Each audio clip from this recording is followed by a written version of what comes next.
সবাইকে আসসালামু আলাইকুম। অনেক দিন পরে যাচ্ছি আমার নিজের হোম টাউন মানে ফরিদপুরে, অ্যান্ড আসতে যাচ্ছে আমার new baby royal Enfield bullet classic 350 নিয়ে। এটা হচ্ছে কানমেটাল গ্রে কালারটা হয়তো আপনারা অলরেডি দেখে ফেলছেন, ছবি আপলোড করে দিয়েছিলাম।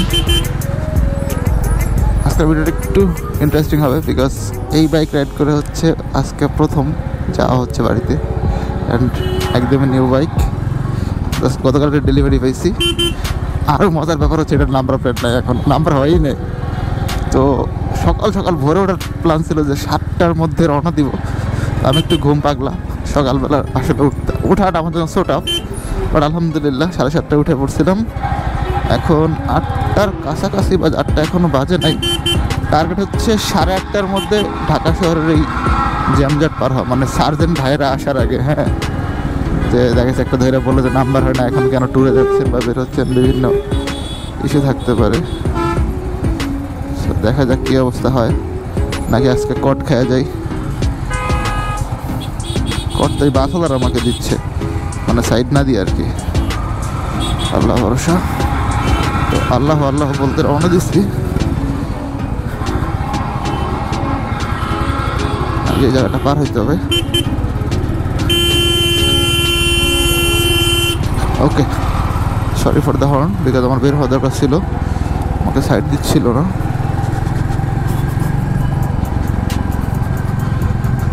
ভিডিওটা বেক করতেছে আজকে 18ই এপ্রিল 2025 শুক্রবার সকাল 8টার কাছাকাছি বাজে।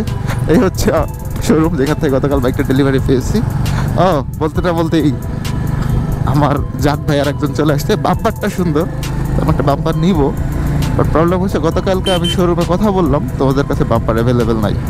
ঠিক আছে ভাইয়া, আমার ফ্রেন্ডও ছিল এখানে শোরুমে জব করে, বললো যে ভাইয়া কয়েকদিন পরে আসলে পাবেন। আচ্ছা ওকে ঠিক আছে, আমি নক দিব না আপনাকে। ফুয়েল অর্ধেক আছে, ভরা দরকার ছিল, বাট বিষয় হলো এখন ফুয়েল ভরতে গেলে দেরি হয়ে যাবে বলতে হচ্ছে যে আপনার আমার টাইমিংটা ঢাকার মধ্যে থেকে বের হওয়ার যে ইস্যুটা, এটা একটু প্রবলেম পড়বে। সো আমি এখন না হয়ে মামার ওইদিকে গিয়ে ভরে নিব ফুয়েল ট্যাঙ্কিটা। অ্যান্ড মজাই লাগতেছে, সকাল সকাল বেরোয় পড়ছি আমার নতুন গার্লফ্রেন্ড নিয়ে। ওর নাম হচ্ছে, একটা সুন্দর নাম দিতে হবে, আপনার একটা নাম সাজেস্ট করেন, তার কী নাম দেওয়া যায়।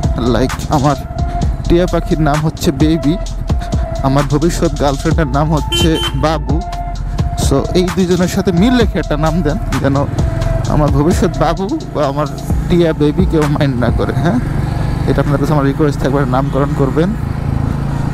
ভাইব্রেশনের ইস্যু আমার কাছে তেমন ফিল হয় না, সাউন্ডটা অস্থির লাগে। অ্যান্ড সকালবেলার এই রাইডটা মোর দ্যান জোস হয়। সো এই জ্যামজট ঠেলবো, জ্যামজট নাই বললেই চলে। এখনও নাস্তা করে নেই, নাস্তাটা যেটা প্ল্যান আছে খিচুড়ি খাবো কোনো একটা লোকাল রেস্টুরেন্টে, যারা গ্রাম সাইডে খিচুড়ি বেচে সকালবেলা, আমার যেটা খুব মজা লাগে, সাথে একটা ডিম ভাজি হয়। সো দেখা যাক কী অবস্থা হয়। আপাতত ঢাকার এই থেকে বের হই, পেরেশানি থেকে, মানে আল্লাহ মাফ করুক যদি না ধরে কেউ, দেন আপনার সাথে একদম টোল প্লাজায় কথা হবে। একদমই চলে আসছি আপনার মেঘরানি ফ্লাইওভারের কাছাকাছি। এখন অবধি পুলিশ মামারা কেউ দেখে নাই। সো আল্লাহু আকবার। আর 2-3টা চেকপোস্ট খালি আছে, মানে বাকি আছে, এইগুলা ক্রস করে যাওয়ার পর আর টেনশনটা থাকবে না। যদিও দেখলাম যে পুলিশ বক্স ওপেন হয়েছে, ওনারা ভিতরে আছে, এখনও বের হয় না এইভাবে। ওই যে সামনে এক মামা আছে, আই হোপ উনি আমাকে চেক করার কথা না, সার্জেন্টের ইটস ডিফারেন্ট থিং। সো দেখা যাক। আর জুলাই আন্দোলনের পর আলহামদুলিল্লাহ আমাদের পুলিশরা, আলহামদুলিল্লাহ আপনারা সবাই এটা জানেন, কমেন্টস করে বলতে পারেন। এইখানে আর প্রবলেম না হইলে আই হোপ এখন আর প্রবলেম হওয়ার কথা না। আর রাতের বেলা যেটা হবে, যখন ব্যাক করবো, আমি আজকেই ব্যাক করবো, ওই টাইমে 8টার পরে ব্যাক করবো। সো হোপফুলি রাতে 8টার পরে ওই রকমভাবে আর হবে না ঝামেলা। দিনের বেলা একটু প্রেশার হয়, আজকে ফ্রাইডে তো, সো আরেকটু সুযোগ আছে ওই জায়গাটা থেকে। এই জায়গাটাতে আমি যখনই আসি জ্যাম পাই ভাই, সেটা হোক দিনের বেলা, হোক সকালবেলা, হোক সন্ধ্যাবেলা, হোক রাতের বেলা, মানে এখানে জ্যামটা কেন জানি পরেই। আজকে আমার সাথে আমার ড্রোনটা নিয়ে যাচ্ছি, একটা ড্রোন ফ্লাই দিব বাড়ি গিয়ে। অবশ্যই সেটার ফুটেজ আপনাদেরকে দেখাবো, বিকজ আলটিমেটলি যত ব্লগ করি বা শ্যুট দিই, রিলস বানাই, যাই করি টুকটাক, এগুলো সবই তো দিন শেষে আপনাদের জন্য ভাই, আমার জন্য কিছুই না। ওরে আল্লাহু আকবার, এখানে 2 পুলিশ আছে।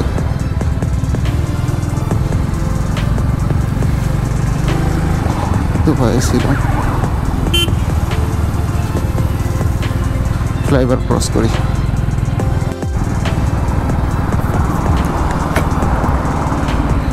ফাইনালি দেখতে দেখতে চলে আসছি সেই কাঙ্ক্ষিত পয়েন্ট, মাওয়া পদ্মা বহুমুখী সেতু। শুধু আমি ঢুকতে হবে। এ রে ভাই, রং সাইডে কেন? ঘুরে ঢুকে গেছিলো মেবি। একটা প্রিমিয়াম আছে। And look at the view ভাই, মার্ভেলাস। আমি জানি না ক্যামেরাতে আপনারা কতটুকু দেখতে পাচ্ছেন, বাট আমি ফিল করতেছি প্রচণ্ড রোদের তাপমাত্রা, এবং মানে চোখে এসে রোদ লাগতেছে। তো আমার হেলমেটে ভাগ্যিস একটা সানভাইজার ছিল, ওইটা দেওয়ার পরেও মনে হচ্ছে যে এত প্রখরতা রোদের।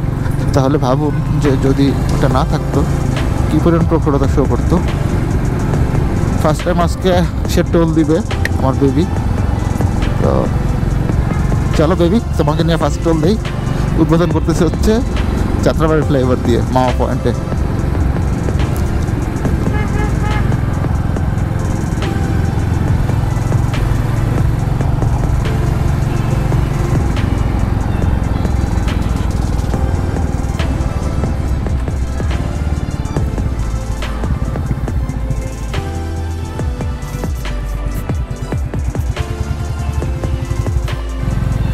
টোল দেওয়া শেষ, এখন আশা করি আর পুলিশ ঘটিত ঝামেলাটা হওয়ার কথা না, মানে চেকিং ফেকিংয়ের। এটা কেন বলতেছি, হাইওয়েতে একটা কারণে চেক হবে, সেটা হচ্ছে স্পিড টেস্ট। তো 80+ হইলে কেরানীগঞ্জের একটা জায়গা আছে, ওইখানে চেকপোস্টটা থাকে। তো যেহেতু আমি দক্ষিণবঙ্গের ছেলে, তো ওই জায়গাটা আমার মুখস্থ, যে 2টা পয়েন্ট হয়, পথের সাথে ওই পারে একটা, ওই পারে একটা। এই 2 পয়েন্ট আমি লাইফে একবার ধরা খাইছিলাম।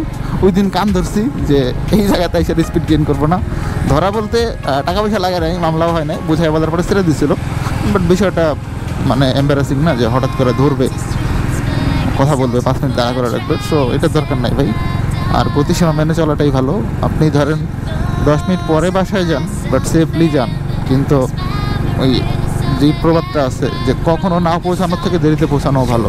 রিসেন্টলি আমার এক ছোটো ভাই মারা গেছে, ওই জন্য সবাই দোয়া করেন। বাইক অ্যাক্সিডেন্ট এই মাওয়া রোডেই, ওদের বাসায় দিকে শরীয়তপুরে। তো এই গত 3-4 দিন আগে, ওর দিন 4 নম্বর অ্যাপয়েন্টমেন্টে ছিল, পরের দিন সেই ছেলে মারা গেছে। ওর ফ্যামিলির লোকজন তো ভাই বিষয়টা মানতেই পারছে না। বয়সও খুব কম, কারণ বয়স কত 15, 16 বা 17 বছর হবে, 18 হয় না এখন অব্দি। So life is uncertain. যখনই রাইড করবেন ভাই, প্লিজ একদমই সেফলি রাইড করেন। আপনার ফ্যামিলির কথা ভাবেন, নিজের কথা ভাবেন। অ্যান্ড বলতে বলতে আমি চলে আসছি near to Babubazar bridge. Babubazar bridge তারা ডানে, পোস্তগোলা ব্রিজ বেসিক্যালি। কুচিয়ামুড়া ব্রিজ, যেটাকে আমরা কমন নামে চিনি, ওটা টোল দিয়ে ফেললাম, বা আপনারা হয়তো মডার্ন নামে ধলেশ্বরী টোল প্লাজা চিনবেন। পিছনে দেখা যাচ্ছে কতটুকু আমি জানি না। আপাতত পদ্মা সেতু ছাড়া আর কোথাও ব্রেক দেওয়ার প্রয়োজন আছে বলে আমার মনে হয় না। রাস্তাতে এখন মাখন। অ্যান্ড বাংলাদেশের অন্যতম সুন্দর একটা রাস্তা। আবার নাস্তা পেলে সিটি গাছ ক্ষুদা লাগছে গ্যাস। হ্যাঁ, সকাল সকাল বেরোছি, এত করে বললাম না, খুব নর্মালি বেরই হওয়া হয় না, তো ক্ষুদা লাগাটাই স্বাভাবিক। স্পিড 60-র মতো আছে, আমি 80 to 100-এ যাচ্ছি। 100 ক্রস করা যাবে না কোনোভাবেই, বিকজ বাইকের এখনও ব্রেকিং পিরিয়ড চলে। মাত্র 67.6 কিলোমিটার রান হয়েছে এখন অবধি। মজার একটা জিনিস শেয়ার করি, আগে যখন আমার পুরাতন বাইকগুলো নিয়ে এই রোড দিয়ে যাইতাম, আগে যে বাইকগুলো ব্যবহার করছি, হাইওয়েতে আসতে যেটা হয়তো যে একটা বাস যখন আমার সাইড দিয়ে যাইতো, তো যাওয়ার পর একটা বাতাস আপনারা প্রত্যেকেই হয়তো যে বাইকার ফিল করবেন, একটা সেই লেভেলের বাতাস কিন্তু পাশ দিয়ে যায়, এবং গাড়ি না শেক করতো বাইকটা। তো আমি কোনো কোম্পানিকে খারাপ ভালো বলছি না, বাট হায়ার সিসির বাইকগুলোতে একটা সুবিধা হইলো, ধরেন এই বাইকটা অনেক ওয়েট, তো বাস আমার সাইডে যখন একটা বড় বাস বা ট্রাকও যায়, ট্রাকের ক্ষেত্রে ওরকম বাতাস লাগে না, বাট বাইকের ক্ষেত্রে আসলে বাসের ঝামেলাটা হয়। মানে বাস অনেক রানিংয়ে যায়, তো ওরা গেলে একটা বাতাস লাগে, মনে হয় যে পড়ে যাবো, এরকম একটা ফিল থাকে। কনফিডেন্সের একটা অভাব থাকে। এই বাইকটাতে ওই কনফিডেন্সটা আমি পেয়েছি সত্যি কথা বলতে। আমি এই কোম্পানির সুনাম দুর্নাম কোনোটাই করতেছি না, আমাদের প্র্যাকটিক্যাল ফিলটা বলতেছি। আমার ফিল হয়েছে যে বাতাসটা আমাকে ফেলে দিবে না কাঁপিয়ে, এই যে একটা ফিল, এইটা কিন্তু অনেক বড় একটা বিষয়। কনফিডেন্সটা থাকে যে হ্যাঁ কোনো সমস্যার সম্মুখীন আমি হয়তো হবো না, এই জিনিসটা আমাকে অনেক কনফিডেন্স দিছে এবং এটার জন্য আমি কৃতজ্ঞ এই বাইকের কাছে। এখন মনে কথা বলতে পারবো বিকজ হচ্ছে প্রচণ্ড সাউন্ড হচ্ছে বাইরে। আর ও মার রে, দেখেন প্রাইভেটের পিছনে হচ্ছে বাস, সে তার বাম্পারে আসতেছে, মানে যেটাকে বলে তুমুল লেভেলের পাল্লা। এই যে বলতে বলতে সোহাগারি বাসটা গেল না, আমার কিন্তু একটুও শেক করে নাই। বাট ট্রাস্ট মি, আগে হইলে আমার 3 বার হইলেও ভাবতে হইতো যে আল্লাহ একটা বাস যাচ্ছে সাইড দিয়ে, আমার কী পরিমাণে অ্যালার্ট থাকতে হবে। এখন অ্যালার্ট থাকতে হয়, but comparing two previous time এখন অনেকটা বেশি কনফিডেন্স পাওয়া যায়। এইটা একটা ভালো দিক আমি বলবো। রাইড করতে করতে শেষমেশ চলে আসছি পদ্মা সেতু, কাছাকাছি হয়েছে, এটা এখন উঠি নেই। এটা হচ্ছে মাওয়ার রেলওয়ে স্টেশন, মাওয়া রেলওয়ে স্টেশন রাইট। দক্ষিণবঙ্গের উন্নয়নের একটা অন্যতম, যদি আপনাদের কিছু দেখাইতে চাই যে ভাই রেল লাইনের যোগাযোগ হয়েছে দক্ষিণবঙ্গ, বিষয়টা দেখেন, নদী খুব ভালোভাবে কানেক্টেড, প্রচণ্ড নদী এইদিকে। আমাদের ফরিদপুর, গোপালগঞ্জ, খুলনা, বরিশাল এই অঞ্চল। এখন গোপালগঞ্জ বলতে দেখে এটাকে পলিটিক্যাল টোরে নিয়ে না ভাই, হ্যাঁ অঞ্চলের পাশে এই জন্য বলছি, অন্য কোনো নিয়ে বলি নাই। পিছনে একটা পুলিশের ঝামেলা থাকে, তো আজকে এখনও বসে না ওরা, শুক্রবার হয়তো বসে না। ঝামেলা বলতে স্পিড টেস্ট করে, 80+ এলে ধরে একটা মামলা দেয়, এই হচ্ছে বিষয়। আমরা পদ্মা সেতুর খুবই কাছাকাছি, সেতু টোল দিয়ে প্রথমবার মতো টোল দিচ্ছি রয়্যাল এনফিল্ড দিয়ে, মানে আমার নিজের বাইকটা দিয়ে। ও রয়্যাল এনফিল্ডে তো অনেকেই টোল দিয়ে ফেলছেন হয়তো বা ভাই ব্রাদার। ইভেন আমি যাওয়ার পথে দেখলাম এখন অব্দি 3টা পাইছি, রয়্যাল এনফিল্ডের বাইক পাইছি। অ্যান্ড মজার ব্যাপার হচ্ছে 3টাই ক্লাসিক 350, 2টা ডিফারেন্ট কালার, একটা পাইছিলাম এই আমার সিমিলার কালারের, বাট ক্লাসিকের একটা হিউজ ডিমান্ড, এটা বুঝতে পারলাম। বেস্ট ট্রাভেলসের হুন্ডাই সিরিজ, আমার পিছনে দেখি একটার পিছনে একটা বাস আসতেছেই। হ্যাঁ ভাই আপনাকে সাইড দিয়েছে, আপনি চলে যান, হর্ন দিতে হবে না। আচ্ছা অবস্থা এই দেখেন, বলতে বলতেই হেল্পার ভাই বাইকটা দেখলে কিছু একটা বলার চেষ্টা করছিল, কিন্তু এবার কিন্তু গুলিস্তানের গাড়ি, সেটাই দিয়ে কী করে আমার হচ্ছে এটা প্রশ্ন। শ্রীনগর মাওয়া, আচ্ছা মাওয়া আসে। এই জায়গায় কিছুদিন আগে একটা ভয়াবহ অ্যাক্সিডেন্ট হয়েছিল পথে, এইখানে একটা জায়গা ছিল কাটা, এই চারিগুলো এদিকে ক্রস হতো, এটা এখন ক্লোজ করে দিতে পারমানেন্টলি, এটা খুব ভালো হয়েছে। আর একটা ঝামেলা হয়, ধরেন একটা রানিং গাড়ির সামনে এই যে এই জায়গাটা, একটা অটো চলে আসলো, অটোওয়ালা টেসলা বলি আমি, এটা তো মাশাআল্লাহ আপনারা অবগত আছেন যে কেমন সুন্দর ড্রাইভিং করে।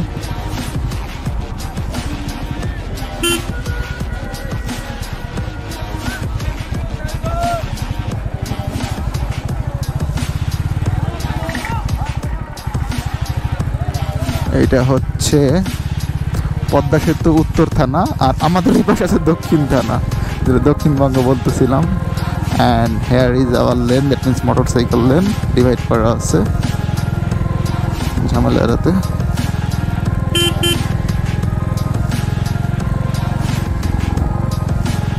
যারা সারা সপ্তাহ জবের প্যারেশানিতে থাকেন, স্টাডির প্যারেশানি, মানে সব কিছু মিলে প্যারাই থাকেন আমার মতো, হ্যাঁ অফিস সব কিছু নিয়ে, আমার রিকোয়েস্ট থাকবে যখনই আপনি ফ্রি সময় পাবেন, কিছু টাকা যদি খরচ হয়, মানে আপনার বাজেট রেঞ্জের মধ্যে ট্রাভেল করেন, ট্যুর দেন, দেখবেন মন ভালো হয়ে যাবে। বাবা মার সাথে দেখা যেতে পারলে তো আলহামদুলিল্লাহ আরও বেশি ভালো হবে। আর ট্যুর দিলে হয় কি আপনার একঘেয়েমিটা কেটে যাবে, ক্লান্তিটা। কারণ এই যে আজকে আমি ঘুরে যাচ্ছি, শনিবার থেকে আমি খুব রিফ্রেশ মাইন্ডে থাকতে পারবো আশা করি। তো নেক্সট ফ্রাইডে আবার ঢাকার মধ্যে একটু কোথাও ঘুরলাম। ট্রাভেল করলে আপনার শরীর এবং মন সবই ভালো থাকে। হয়তো শরীরের উপর একটু প্যারা যায়, যেমন গ্রামে গেলে চেহারা অনেকে বলে যে কালো হয়ে যায়, বাট আমার ফিল হয় যে ট্রাভেল করলে আপনার মাইন্ড অনেক বেশি রিফ্রেশ হবে এবং এটা আপনাকে হ্যাভি হেল্প করবে। আমি পার্সোনালি ট্রাভেল করি, করার চেষ্টা করি। এখন বললে যে ব্লগিং করার জন্য ট্রাভেল করি ভাই, আমি নর্মালি আগেও ট্রাভেল করতাম, এখন ব্লগিং স্টার্ট করি নাই, তখন থেকে আমি ট্রাভেল করি।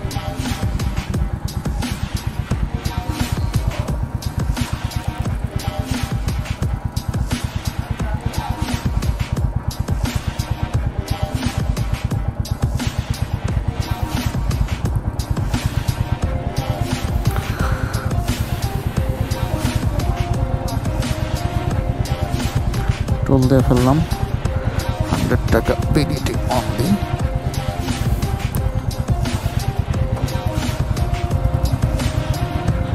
জায়গাটা অনেক বেশি ন্যারো করে রাখছে, নাকি নাকি মনে হয় তার টোল না দিয়ে যাওয়ার চিন্তা ভাবনা করছে বা দিয়েছে হয়তো বা।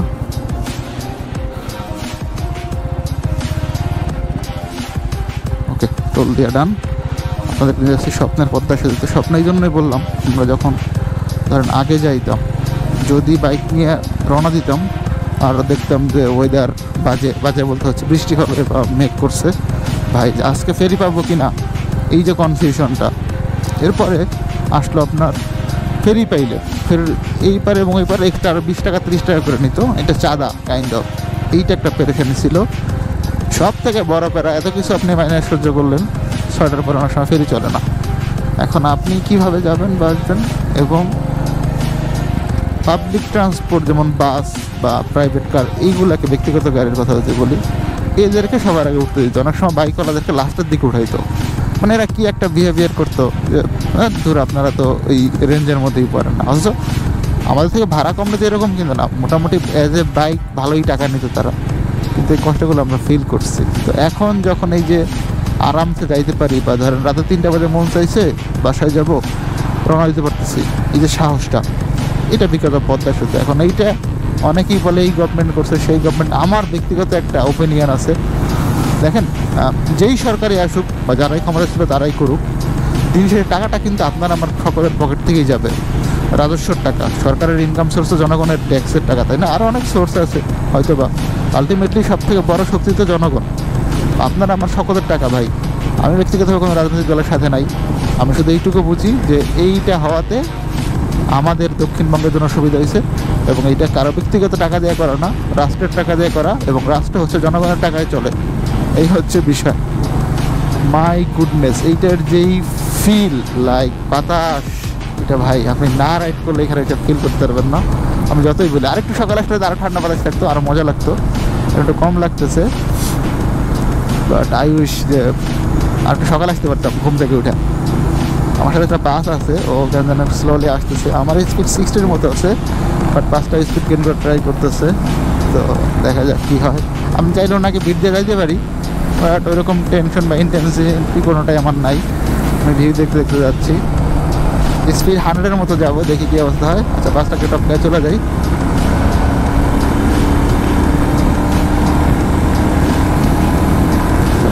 সে এখন পিছনে আছে, আমার স্পিড অ্যারাউন্ড 90। এই সেতুর একটাই সমস্যা দেখলো, ও রেড ট্র্যাক একটা উল্টায় রয়েছে, মাই গুডনেস, এবং ওইখানে ওরা সিগন্যাল দিচ্ছে, দেখেন, মানে কি বলবো। মা বাস দেখে আমাকে দেখে টান মারছে, সে আমাকে বাটে করে চলে যাবে। আচ্ছা, অন্তরা ক্লাসিক চর পড়ে গেছে সেতুতে। একটা সময় হয়তো এই যে এখন যে প্রখরতা আছে পদ্মার, এটা কমে যাবে। আপনারা সকলে অবগত আছেন যে যখন একটা ব্রিজ বা সেতু হয়, জিনিসগুলো আসলে হয়ে যায়। সো সেতু ক্রস করে ফেলছি, এখন একবারে আপনাদের বাড়ির আশেপাশে গিয়ে একটা শ্যুট দিব, ক্রস করতেছি বেসিক্যালি। পদ্মা সেতু ক্রস করে ফেললাম, উপরে হচ্ছে ট্রেন লাইন, আর নিচে দিয়ে আমরা আসলাম, মানে যাবো বেসিক্যালি এখন সামনে দিয়ে। বামে চলে গেল জাজিরা শরীয়তপুর, আর এটা হচ্ছে আরও আছে পদ্মা সেনানিবাস সার্ভিস এরিয়া 2। তো আমাদের ফরিদপুর, ভাঙা, বরিশাল সব হচ্ছে সোজা, খুলনাও যাওয়া যায়, বাগেরহাট এই সাইডটা। শুধুমাত্র শরীয়তপুর গেলে আপনারা বামে যেতে পারবেন, বা যেতে হবে বেসিক্যালি। সামনে আরেকটা চেকপোস্টে থাকতে পারে, সম্ভাবনা আছে, বাট এখন আর ভয় পাই না। বাড়ির পাশে চলে আসছে, এখন পুলিশ ধরলে বুঝায় বলো ভাই বাসায় যাচ্ছি, বেড়াইতে অনেকদিন পরে, আটকাবে না ইনশাআল্লাহ। কিডিং, হোপফুলি আর এই প্রবলেম হবেই না। দেখেন ট্রেন লাইনটা উপর দিন চেঞ্জ করে গেছে।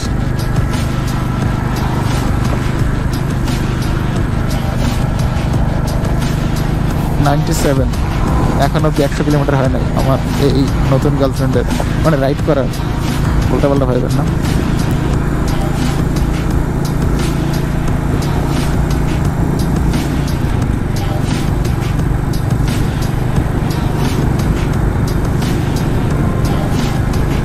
শরীয়তপুরের গাড়িগুলো, বাসগুলো মূলত দিক দিয়ে ঢুকে, এই যে ঢুকে গেল।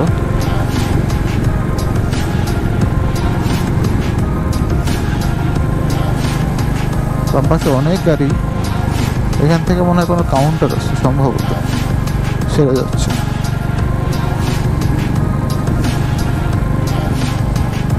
এই যে একটা রয়্যাল এনফিল্ড আছে দেখেন, রেড কালারের, এটাও ক্লাসিক 350।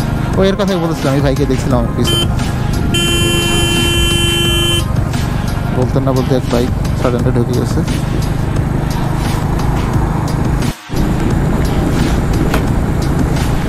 বাড়ির একটা ফিল পাচ্ছি, বিকজ কাছাকাছি চলে আসছি, হয়তো 15 মিনিটের যাত্রা আছে। আর সামনে একটা সেতু আছে, আমি আপনাকে দেখাবো ইনশাল্লাহ।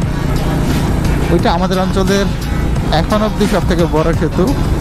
ইভেন আগে যখন আমি ছোট ছিলাম, স্কুলে পড়তাম, ঈদের দিনে এই সেতুতে এত ভিড় হইতো যে রীতিমতো জট পেতে যেত বা জ্যাম লেগে যেত। কারণ আমাদের এই অঞ্চলে ঘুরতে আসার মানে জায়গা ওই রকম তো থাকে না। ঢাকায় যেমন আপনার পার্ক থাকে বা বিভিন্ন বিষয় থাকে, গ্রামের লোকজন স্বাভাবিকভাবেই আমরা সবাই এদিকে আসতাম। আমি নিজেও আসতাম, সত্যি কথা বলতে। হ্যাঁ, তখন অনেক ছোটো ছিলাম, ধরেন 10 টাকা 15 টাকা বাস ভাড়া দিয়ে চলে আসতাম। একা আসতাম না, ভয় পাইতাম, সাথে আরও ভাই ব্রাদার বা বন্ধু বান্ধব মিলে আসতাম। 2 বছর বোধহয় আসছিলাম, এবং তখন দেখতাম কিছু পালসার বাইক এসে এখানে স্ট্যান্ড করতো। ভাই মানে কী যে ভাল লাগতো, I don't know how to express. ওই ফিল্ডটা আসলে বইলেও বোঝানো সম্ভব না। হ্যাঁ, সেতুটা সামনে চলে আসছে, এটার নাম হচ্ছে আরিয়াল খাঁ সেতু। এই যে আমরা যে খান বংশ, আমাদের কিন্তু এই অঞ্চলে ভালোই প্রভাব, বুঝছেন? এই নাম দেখে বুঝবেন। আচ্ছা, আমি নামটা দেখাচ্ছি। এই যে দেখেন, আরিয়াল খাঁ ব্রিজ পূর্ব আন্ডারপাস, সেতুর নাম হচ্ছে আরিয়াল খাঁ। ওই যে বাম পাশেরটা, এইটা হচ্ছে ওই সময় ছিল বিখ্যাত। পরে তো এক্সপ্রেসে হওয়ার জন্য এই ডান পাশে নতুন একটা করছে বাম পাশেরটা, এই যে। এবং এটা ওই সময়ে তৎকালীন প্রধানমন্ত্রী বেগম খালেদা উদ্বোধন করছিল 2005 সালে। আমি তখন মনে হয় ক্লাস 5-6-এ পড়ি প্রভাবে। এই হচ্ছে সে বিখ্যাত সেতুটা। দেখেন নদীটা যদি এখন মৃতপ্রায়, মানে এটা কিন্তু এক সময় খুবই খরস্রোতা নদী, এখনও আছে, কিন্তু ব্রিজের কাছাকাছি এসে আসলে একটু দুর্বল হয়ে গেছে, এটা স্বাভাবিক। সামনে আমার স্কুল আছে, মানে আমি এখানে পড়াশোনা করছি, আপনাদেরকে দেখাবো ইনশাআল্লাহ। এটা হচ্ছে সূর্যনগর বাজার, এবং এখানে একটা সুন্দর মসজিদ আছে, আপনাদেরকে দেখাচ্ছি। লেখাটা হয়তো দেখতে পাবেন, সূর্যনগর। একটা কলেজও আছে আমাদের অঞ্চলের, 2টা কলেজ বিখ্যাত। এইটা একটা সামনে আছে ভাঙাতে, ওইটা হচ্ছে কেএম কলেজ, যার নাম ইলিয়াস আহমেদ চৌধুরী কলেজ। এই হচ্ছে সে বিখ্যাত কলেজ। কলেজের ঠিক সামনে এই মসজিদটা, আশা করি আপনারা দেখতে পাচ্ছেন খুব ভালোভাবেই। এখানে কিন্তু শুক্রবারে মোটামুটি অনেক দূর থেকে লোকজন আসে। আর ভিতরে একটা আছে, ওটাকে বলে পাতরাইল দিঘির পাড়, ওইটা নিয়ে একটা কন্টেন্ট করবো ইনশাল্লাহ। ওটা নাকি গাইড বিভাগে উঠছিল, মানে অনেক পুরাতন, ধরেন 1-150 বছরের পুরাতন মসজিদ, বাট এখনও ওটার স্থাপত্য মাশাআল্লাহ, লাইক নতুন মসজিদের থেকে কোনো অংশে সেটা ইয়ে না, কম সিকিউর না বা স্ট্রং না।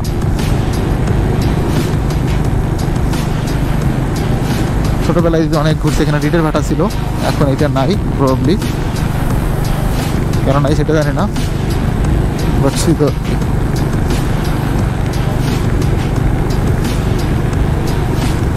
এই কাপড়গুলো রিস্কি, ধরেন যদি ঝড় এই কাপড়গুলো ছিঁড়ে কোনো একটা গাড়ির সামনে এসে পরে, একটা বাস বা প্রাইভেট কারের, সে তো ইনভিজিবল হয়ে যাবে। ভাই কী দেখবে সে? ডানের সেই বিখ্যাত নদী, আমাদের এলাকার সাবেক এমপির বাসা ডান দিকে। আমার খুব শখ ওইখানে একটা ড্রোন ফ্লাইটে দেখবো এখন কী অবস্থায় আছে। মানে আগে তো অনেকজন লোকজন থাকতো, অনেক বিস্তৃত এরিয়া নিয়ে এটা গঠিত। দেখেন আর সামনে আমার স্কুল, এই যে পুলিয়া বাজার, এই যে ইট ভাটা একটা আছে এখানে। এই ইট ভাটা আগে ছোটোবেলায় ঘুরতে আসতাম স্কুলে থাকতে, স্কুল ফাঁকি দিয়া। হ্যাঁ, অস্থির সব জায়গা, এখান থেকে আসলে আমি নস্টালজিক হয়ে যাই সত্যি কথা বলতে। এই হচ্ছে পুলিয়া বাজার। এখান থেকে ডান দিকে আমাদের বাসা, মানে আমার বাসা। আবার মালিকগ্রাম দিয়েও যাওয়া যায়, তো আমি পুলিয়া দিয়ে যাব। নদী দেখেন কত সুন্দর, লোকজন মাছ ধরতেছে। আমার খুব শখ এই নদীতে এসে মাছ শিকার করা, কিন্তু হয়ে ওঠে না কোনো কারণে। আপনাদেরকে আমি সামনে আমার স্কুলটা দেখাবো। আর প্রচণ্ড ক্ষুধা লাগছে ভাই, এখন যদি না খাই তাহলে আমি রীতিমতো মানে পড়ে যাবে এমন একটা অবস্থা। আমাকে অবশ্যই কিছু একটা খেয়ে যেতে হবে। সকাল থেকে একটা স্বপ্ন নিয়ে আসছি, খিচুড়ি খাবো ডিম ভাজি দিয়া, দেখা যাক পাওয়া যায় কিনা, পেলে তো অবশ্যই খাবো।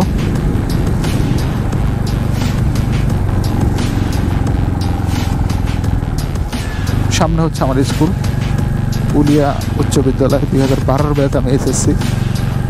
বলতে পারেন ভাই আপনার এত বয়স এখনও বিবিএ শেষ করেন নাই। ভাই আমি পড়াশোনা না, আমার স্লো হয়, সময় লাগে সত্যি কথা বলতে। ওই যে গরিব মানুষের অনেক কষ্ট করে পড়াশোনা করতে হয় তো নিজের টাকায়, থাকে প্রত্যেকটা মানুষের লাইফে স্ট্রাগল থাকে না, আমি স্ট্রাগল করতেছি, বাট আলহামদুলিল্লাহ আমি স্ট্রাগল করতে ছোটোবেলা থেকে পছন্দ করি। এবং আমার জন্য দোয়া রাখবেন আমি যেন আমার কাঙ্ক্ষিত গন্তব্যে পৌঁছাতে পারি এবং পড়াশোনাটা অবশ্যই শেষ করতে পারি। আমি যেভাবে চাই আর কি ওইভাবে, শুধু শেষ করলে হবে না, শেষ করার মতো করতে হবে। এখানে একটা মাংসের দোকান ছিল, এখন নাই। আমার আম্মা জানার জন্য মাংস নিতে হবে, মাছ নিলে হবে না। সে হচ্ছে মাংস পছন্দ করে, গরুর মাংস। মালিকগ্রাম থেকে নিয়ে নিব না, কারণ আগে খাওয়ার ব্যবস্থা করি।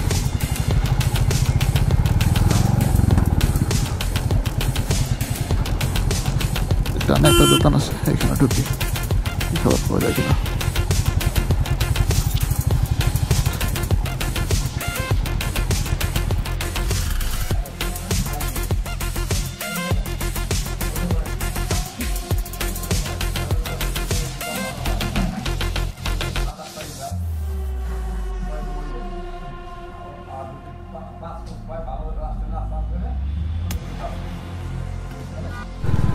সো খাওয়া দাওয়া শেষ করলাম অ্যান্ড বাড়ির খুব কাছে চলে আসছি। এখন যেটা করবো, বাসার মধ্যে একটু গরুর মাংস কেনার ব্যবস্থা করবো, কিনে একবারে বাসায় ঢুকে যাবো। ওইটার হয়তো শ্যুট করা হবে না। যারা এতক্ষণ ধৈর্য নিয়ে আমার এই ভিডিও দেখছেন, আপনাদের প্রতি অনেক বেশি কৃতজ্ঞতা এবং ভালোবাসা। আপনাদের দাওয়াত রইল আমার বাসায়, বাসা যদিও চিনেন না, হ্যাঁ কমেন্টস করেন যে ভাই বাসার অ্যাড্রেস লাগবে। কোনো একদিন আপনাকে সাথে নিয়ে রাইড দিতে চলে আসবো আমার সেই প্রিয় মাতৃভূমি, মাতৃভূমিতে বাংলাদেশ, প্রিয় জন্মভূমি বাংলাদেশ, নিজ আবাসস্থলে। সে অবধি আমার জন্য দোয়া রাখবেন। তারা সকলে ভালো থাকবেন, সাবধানে থাকবেন এবং যখন বাইক রাইড করবেন অবশ্যই ভালো মানের সার্টিফাইড হেলমেট ব্যবহার করবেন এবং সাবধানে বাইক চালাবেন। কখনো না পৌঁছানো থেকে দেরিতে পৌঁছানো অনেক ভালো। এই প্রতিপাদ্যকে সামনে রেখে আজকের ভিডিও এখানে শেষ করতেছি। ভালো থাকবেন সকলে, আল্লাহ হাফেজ, আসসালামু আলাইকুম।